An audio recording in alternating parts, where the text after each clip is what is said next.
everybody, and welcome to the first annual Hometown in Action concert. We're coming to you live from the sanctuary here at the Chelsea First United Methodist Church, where the acoustics are extraordinary. We all know that we are all dealing with such challenges right now during this pandemic. I'm sure that there are many things that you are grateful for, and I'm sure that there are also many things that you sorely miss. My name is Linda Meloche, and I am again honored to be with you here today. And one of the things that I sorely miss is live music. By now, we would be deep into Sounds and Sights on Thursday nights in our hometown. We'd also probably be already seen the Collage concert, or maybe Kaleidoscope concerts at Silver Maples, or maybe a Cho performance or two. Faith in Action also had to cancel their annual fundraiser. So here's what a group of local musicians decided to do. They decided to take action. And they're going to be performing for us live right here, right now. And they ask you to do one thing. Please consider donating to Faith in Action. Those of you who don't know Faith in Action, they are there for people at sometimes the hardest times in their life. And it won't surprise you to know that during this pandemic, their services have been called upon even more. So we are asking if you would please be willing within the next hour or so to please donate to Faith in Action. There's a few different ways that you can do that. One is to go to faithinaction1.org. In the comments section, there should be links there for you to make it super easy to do so. Also consider donating food or clothing, or maybe even volunteering your time at Faith in Action as well. In just a little bit, we're going to be hearing from Janie Brooks, who's going to give you a little bit of insight into her experience in volunteering for Faith in Action. We're also going to be hearing from Executive Director of Faith in Action, Sheri Montoye. But let's get right in to our performances. Our very first performer is Emmy Award-winning Brian Brill. He is going to be performing a traditional medley of We Shall Overcome and Down by the Riverside. Here is Brian Brill.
Next up, we have Max Planck and his granddaughter, Caley Planck. They are both on saxophone, and they're going to be performing Americana Duet. This was arranged by Max. Traditional tunes by Jimmy Davis of Down in the Valley, and You Are My Sunshine. Here are Max and Caley Planck.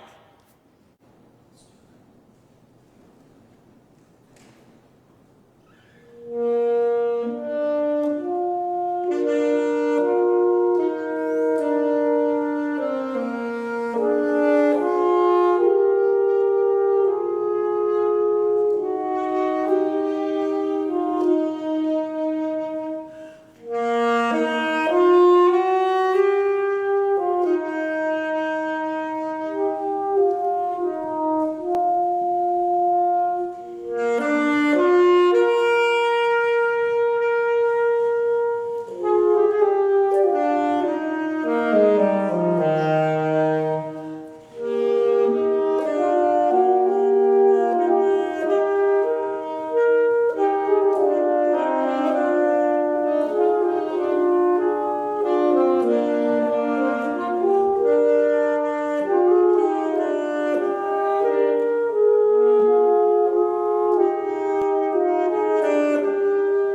the grave.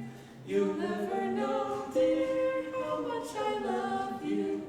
Please don't take my sunshine away.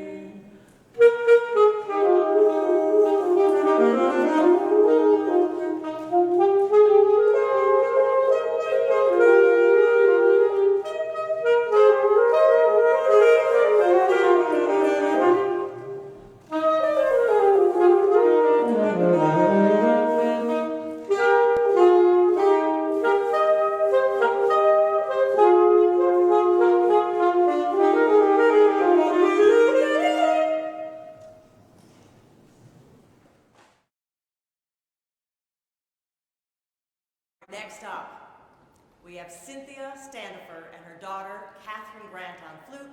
Brian Brill is going to return here on piano. They're going to perform Rigoletto-Fantaisie by Franz and Karl Doppler. Here are Cynthia, Katherine, and Brian.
Next up, we have Janie Brooks. She is an iconic preschool teacher, taught all three of the Meloche children preschool. She is also an award-winning material girl and a volunteer at Faith in Action. Janie is going to be giving you her insight in terms of volunteering, and I'd also like to encourage you to please continue to donate to Faith in Action. We need you now more than ever. Here's Janie Brooks. Hi, I am Janie Brooks, and I'm one of nearly 100 volunteers that volunteer at Faith in Action, and I'm so glad to be here today to help to talk to you about a little bit what I do. And I could stand up here and I could just sort of give you a list, recite a list of all the actions and tasks I do, like checking in customers, answering the phone, helping with food orders, etc. But I wanted to dig a little bit deeper than that and explore the role of a volunteer at Faith in Action. And I basically whittled it down to three things I think we do. I think we listen, I think we laugh, and I think we learn. I'd like to spend a couple of minutes on each, sort of exploring those ideas and give you a few stories along the way. So let's get started with listening. A man came to the back door of Faith in Action a while back, and we helped him unload 4 boxes of stuff he was donating. That stuff belonged to his beloved wife, who had just passed away. We could tell, he was really sad, and it was hard for him to part with her things. But we listened as he told us that one of his wife's last request was to take her things to Faith in Action so someone else could have them. The interesting other part of the story is as we put his 4 boxes on our sorting table, he went by and he touched each box one at a time, as if to say goodbye. And as he did that, he also shared with us that his wife loved shoes. And 2 of the boxes, in fact, were filled with nothing but shoes. She loved shoes so much that she bought shoes that she never ever even intended to wear.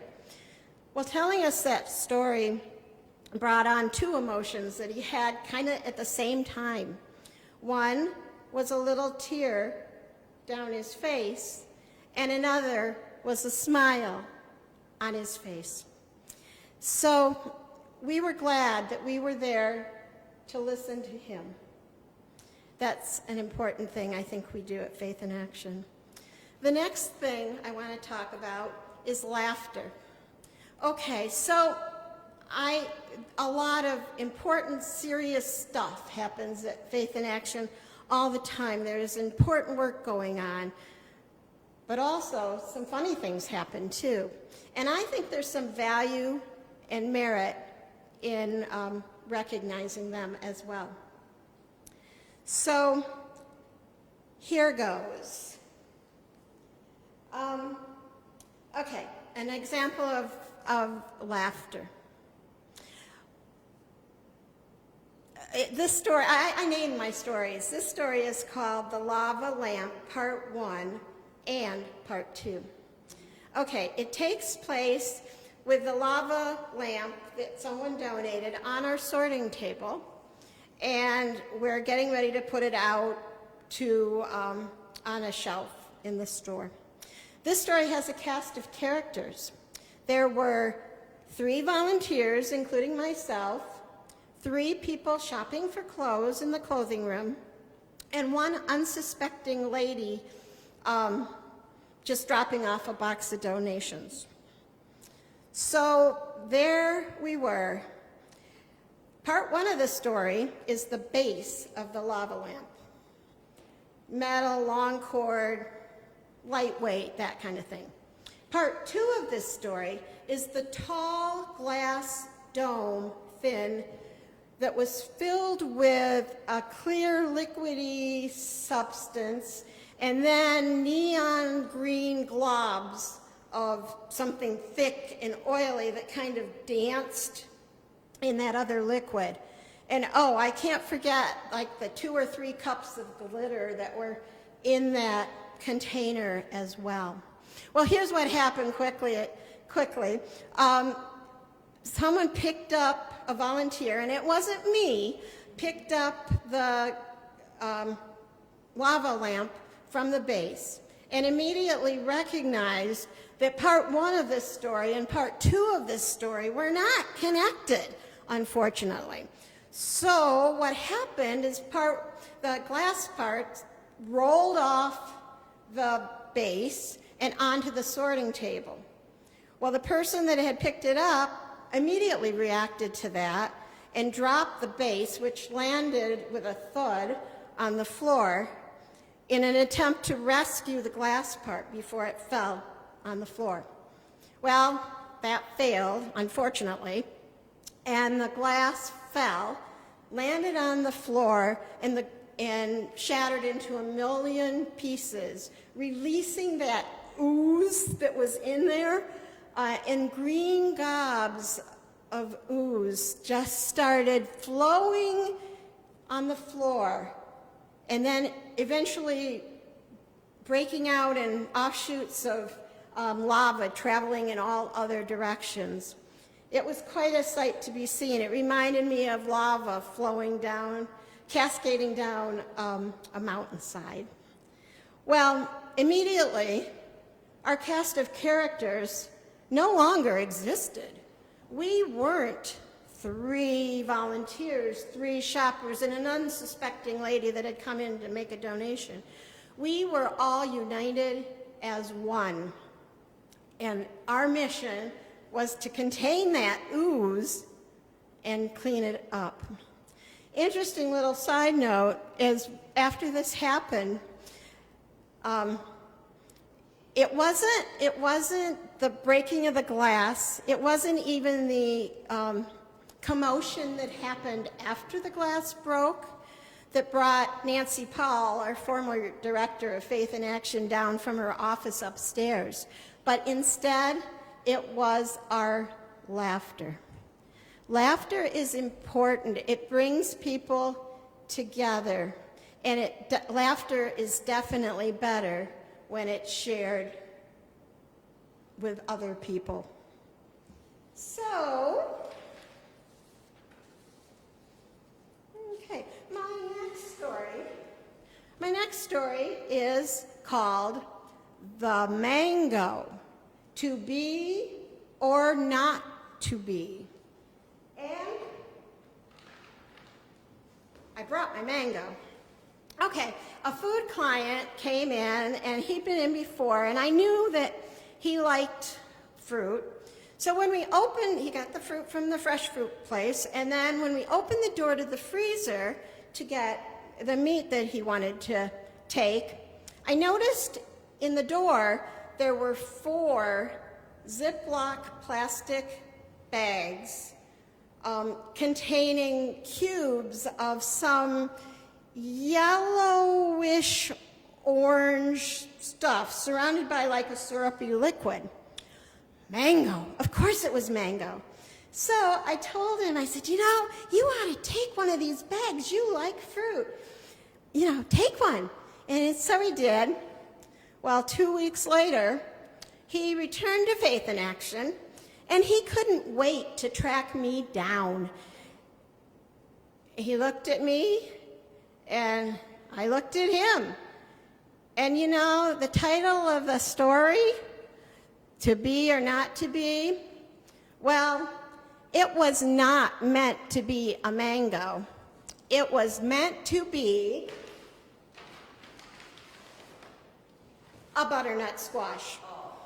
Well, the interesting thing about that, I apologized profusely for my blunder, thinking that he was surely going to yell at me. But instead, he laughed. And when he laughed, I laughed. And even to this day, when he comes in, he seeks me out and he says, well, do you have any other new mysterious fruits in the freezer today? So that's just one story.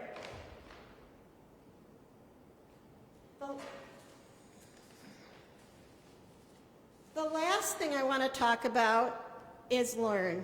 It's another thing I do a lot of at Faith in Action.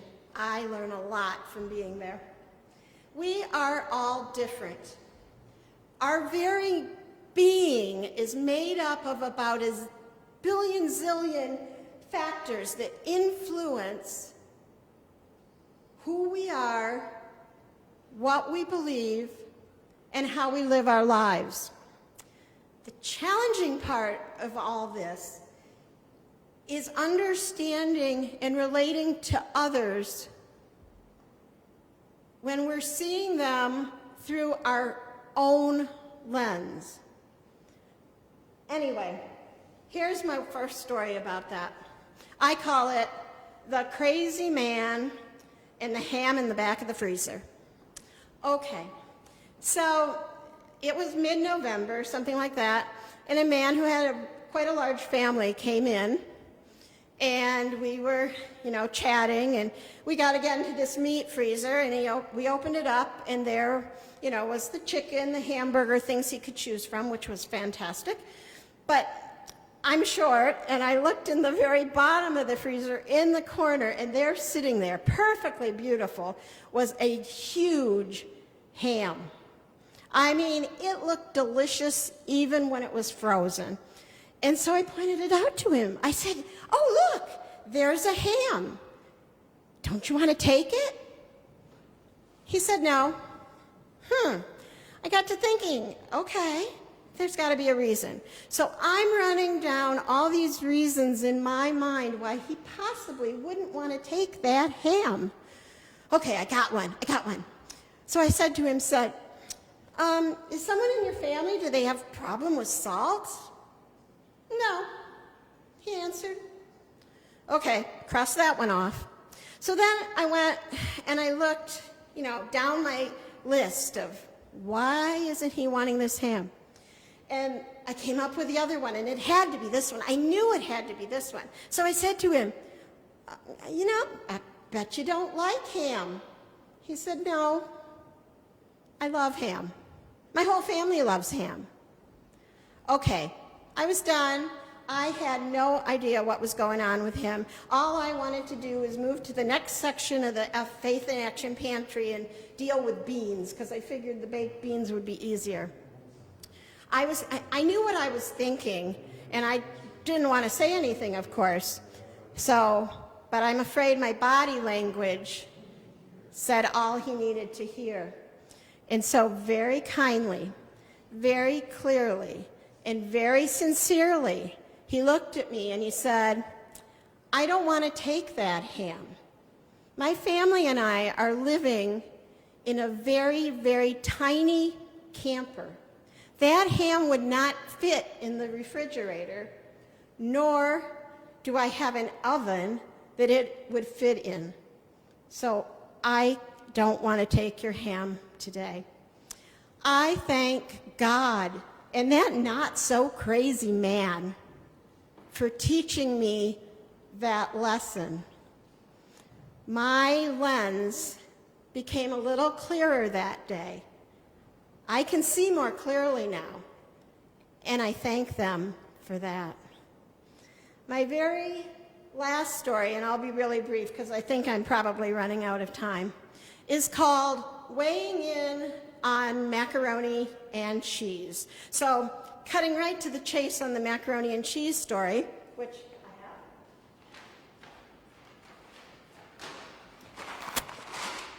2 boxes of macaroni and cheese. They are the same size. The box is the same size. There is a difference. It's easily detectable.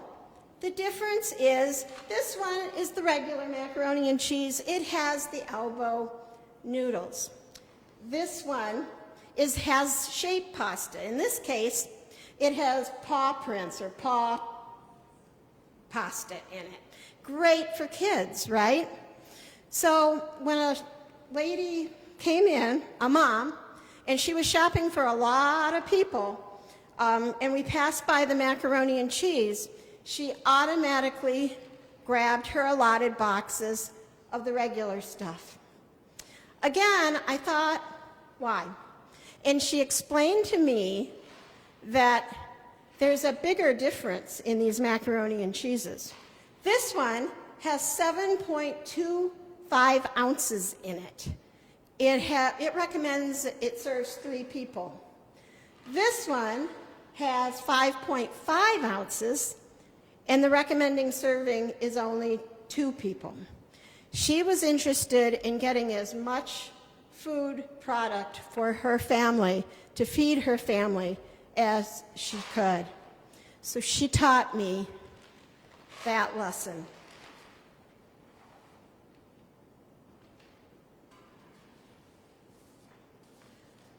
I am so blessed to be able to serve as a volunteer at Faith in Action, where I get to listen, to laugh, and to learn.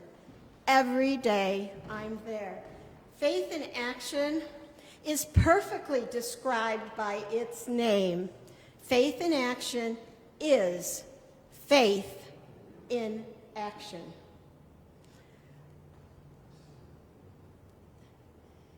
When we serve others, we serve God.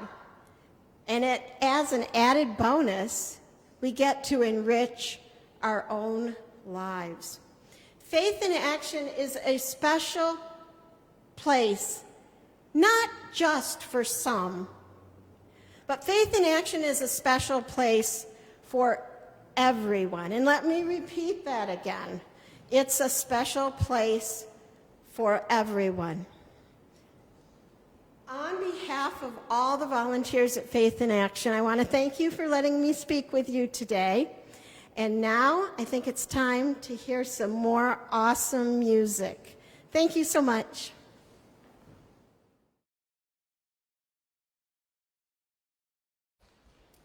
Thank you, Janie Brooks, and thank you to all the volunteers from Faith in Action. You indeed enrich our lives and bless us. Perhaps you might consider being a Faith in Action volunteer in the future. Now let's get back to the music. Our next performer is Phoebe Harris. Phoebe is going to be playing cello, Bach's Cello Suite number 1 in G major, Allemande. Here is Phoebe Harris.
Next up is Peter Mourad on piano. He will be performing Johannes Brahms' Rhapsody in G minor, Opus 79, number 2. Here is Peter.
If you are just tuning in, this is indeed the first annual Hometown in Action concert, where 18 local musicians have gotten together to perform for you and to implore you to donate to Faith in Action. Faith in Action needs us now more than ever, you guys.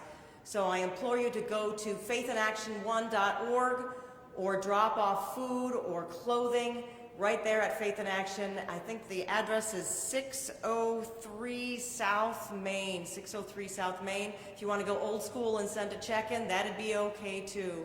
So thanks again to the musicians. Let's get ready for our next set. We have Joseph Norwood and Keegan McLaughlin on cello. They're going to be performing Aaron Minsky's The Good High Alaska Boogie from 3 American cello duets. Here is Joseph and Keegan.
Next up, we have Makenna on bassoon and Mark Loring on piano. They're going to be performing Camille Saint-Saëns' Bassoon Sonata in G major, opus 168, Allegro Moderato, and Allegro Scherzando. And my apologies in advance for anything that I might be mispronouncing. I am indeed doing the best I can. Here is Makenna and Mark.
All right, as we continue our Hometown in Action concert, if you are interested in seeing the entire program with all the performers' names as well as the pieces that they're playing, that is at our church website, which is indeed on this piece of paper. Let's see, it's chelseaumc.org, chelseaumc.org. Next up, Keegan McLaughlin returns on cello, this time solo, playing Bach's Cello Suite number 1 in G major, Minuet 1 and Minuet 2. Here is Keegan.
Next up, we have Jimmy Alford on trombone and Mark Loring on piano.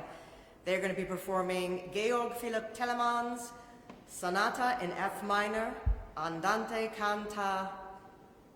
Let me try that again. Andante Cantabile.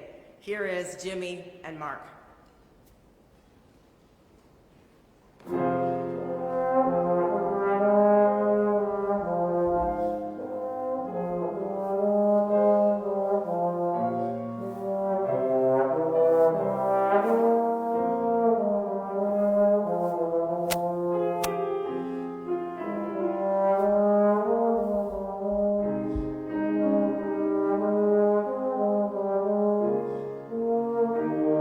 you.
are many things that I love about our hometown, and one of them is indeed Faith in Action. We're now going to be hearing from the Executive Director of Faith in Action, Sheri Montoye. Sheri is an extraordinary individual. Not only will she make you smile, but she gives and gives every day. Sheri, I'm so happy to see you here. Here's Sheri Montoye.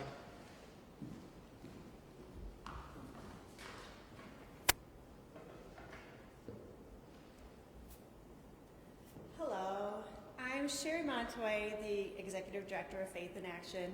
I've been there since April of last year, 2019, and there was some amazing leadership there in the years prior to me. So I come into an amazing organization, and I appreciate all of this so much. Faith in Action has now been in existence for 40 years this year.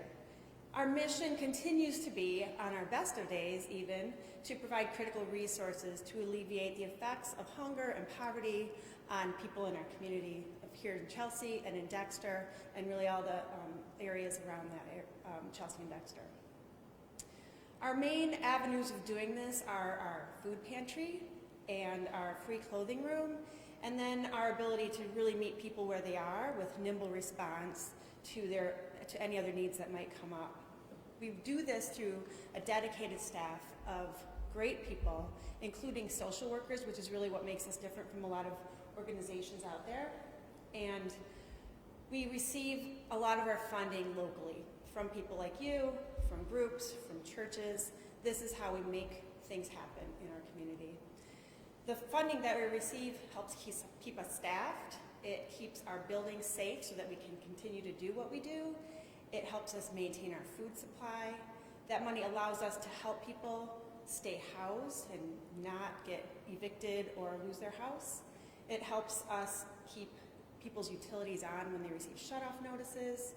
We are also, through some incredible funding right now, able to help with some crucial home repairs for people who do own their own homes. But in this area, there's a lot of older houses, a lot of historic homes, and sometimes those come with, of course, challenges. And so we want people to stay housed and healthy. And then we also, over the years, have added a shower and a laundry facility in our building so that people who don't have housing stability are able to come to us for those resources as well. We have, throughout COVID, been able to stay open. We had to lock our doors, but we were meeting people at the curb with food supplies. We're taking phone calls. We're still able to do almost all the things that we've been doing for 40 years, even in these really incredible times that have limited so many of us from doing so many things that we love. But what is most important, I think, is our food pantry, because that's our first line of support for people who come to us. We are able to help redirect money that they would be needing for food to our pantry so they can use that money for the other needs that they have, if it's bills that are accumulating or if they've had other things go on.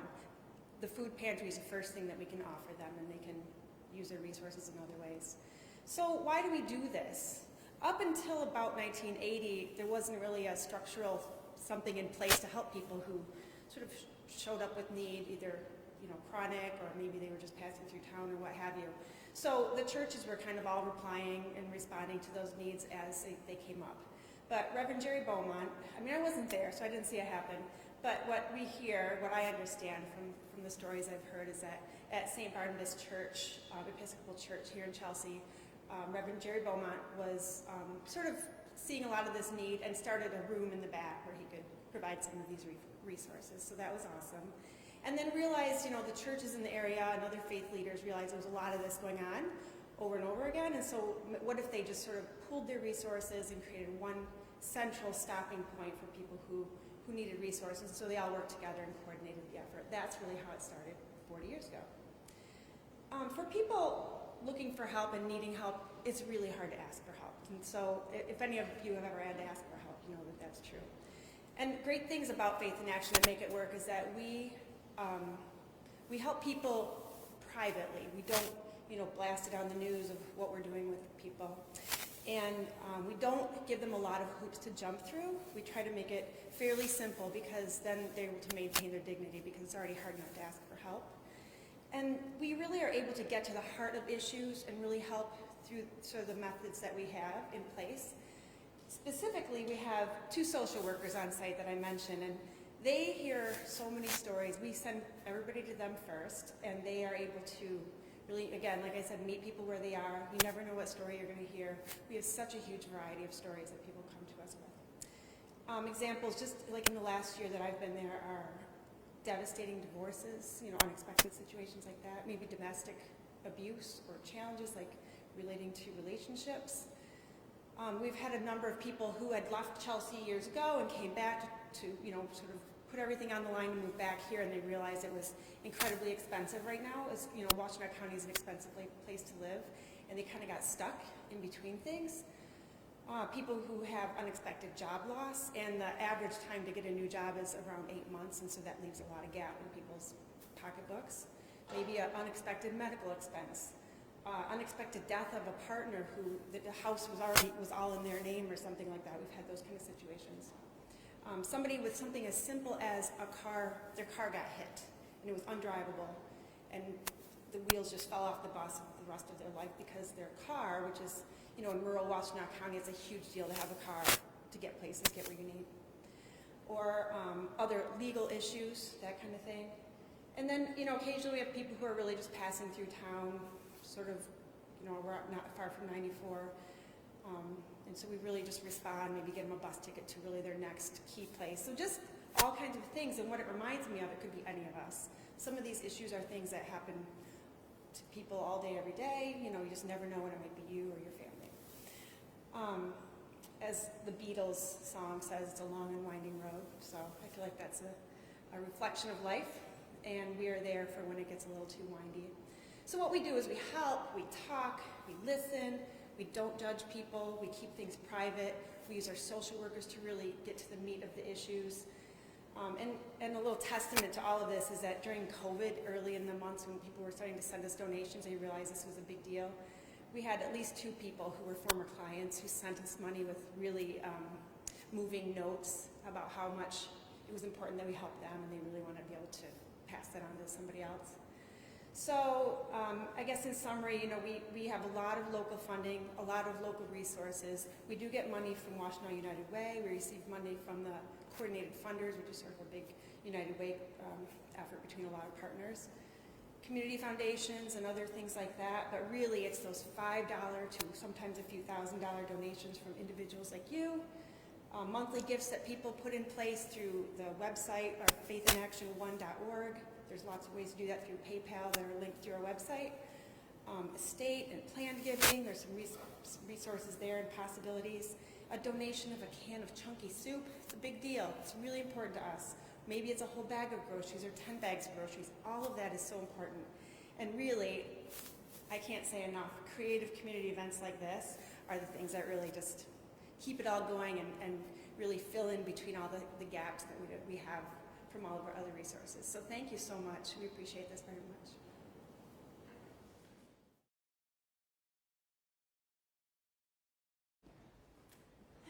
Virtual hug, Sheri.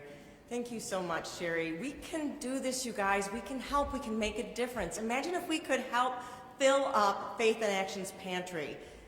I implore you to consider dropping off food at Faith in Action, or clothes, or donating in any of the ways that Sheri mentioned. So once again, faithinaction1.org.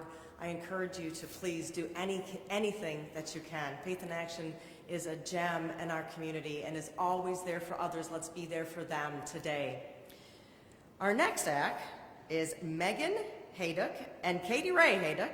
Megan's on the violin and Katie Ray is on the viola.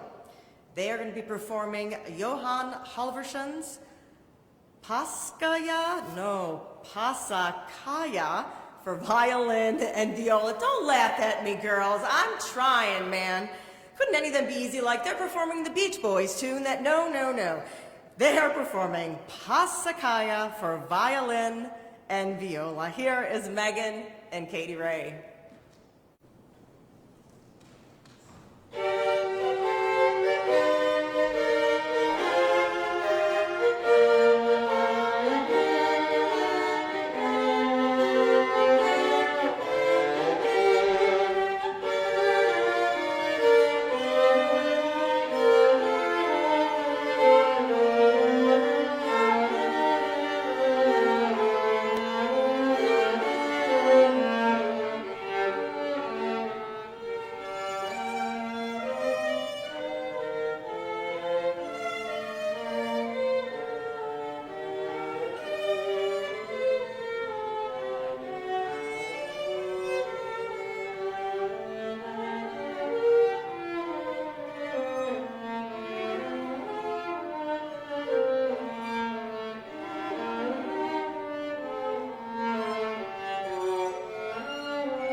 Next up, we have Kara Feldkamp on clarinet and our Mark Loring returning on piano. They are going to be performing André Message's Solo da Concours. Here is Kara and Mark.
We have just a few acts left. Next up, the trio of Jimmy Alford, Nathan Cole, and Ben Cousino will be playing Richard E. Jensen's Slightly Baroque. Here's Jimmy, Nathan, and Ben.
In this second to last act, Thomas Kennings on violin and Peter Mourad on piano will be performing Felix Mendelssohn's Concerto in E minor, Opus 64, Allegro molto vivace.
And for our final act, we have members from Chelsea House Orchestra, Megan, Katie, Peter, Makenna, Keegan, Kara, and Tom, performing traditional fiddle tunes arranged by Jed Fritzmeyer.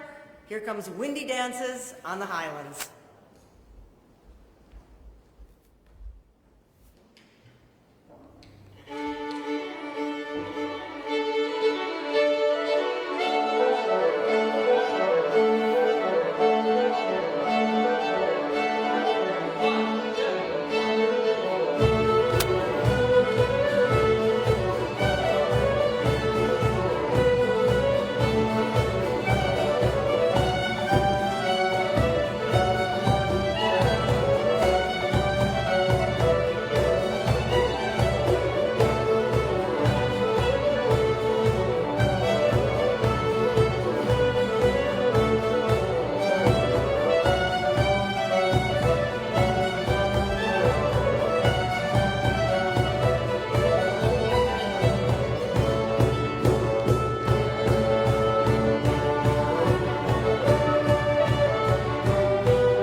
And that is what Hometown in Action looks like. Thank you to all of the performers. Thank you for tuning in. Thank you for watching and for continuing to donate to Faith in Action. Thank you to Chelsea First United Methodist Church for letting us use this beautiful space and for sponsoring this. Thanks to the behind-the-scenes people who brought this about in the first place, who shall go unnamed by their request.